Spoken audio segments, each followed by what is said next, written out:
Grabing init mga ka-idol. Yan o. Wala man lang lilim dito. Mag-aalo kami ka-idol ng pangbuho sa flooring sa likod. Tapos pangbuho sa lababo. Gawin natin 3 na para mababad na yan. Palahan mo pa pre.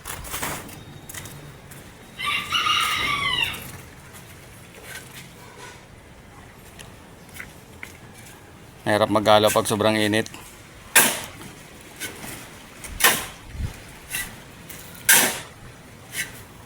Ganon din naman eh.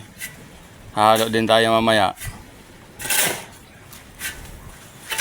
Tapos ito mga ka-idol. Yun. Ito yung lababo namin na bubuhusan.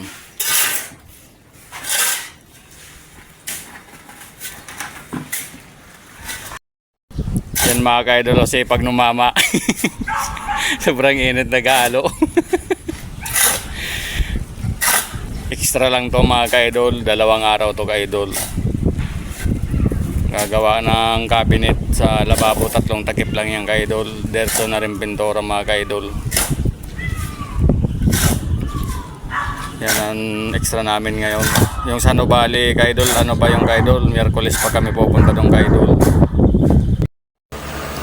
Ito mga ka-idol yung gawa namin ngayong ka-idol. Flooring sa likod. Yung ka-idol. Sige lang po. Para naman.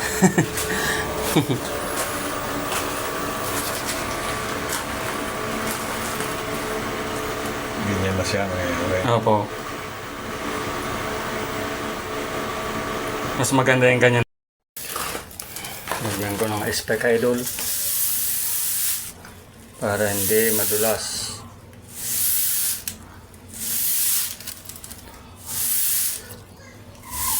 Kung may poro to, madulas to. Yan.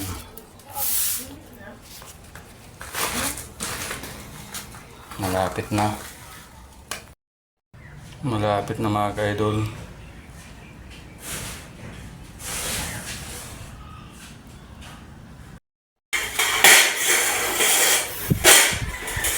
Ipanali ka niya, mre.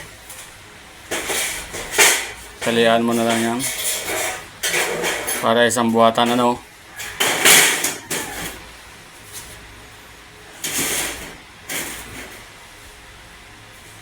Iba yung metal stag na yan, kumpara doon sa ginamit natin. Yun, may tabi sa tabi yun. Oo. Magaling talaga sa Yonesia mag-order. Magaling talaga mag-order sa Yonesia. Mga ka-idol yung aking lababo. Itatalis pa ito bukas. Tapos gagawa ng frame. Sabay takip ng cabinet. Yun ang gagawin. Lahat pala, floringan din tong ilalim na to Kasi yung tubo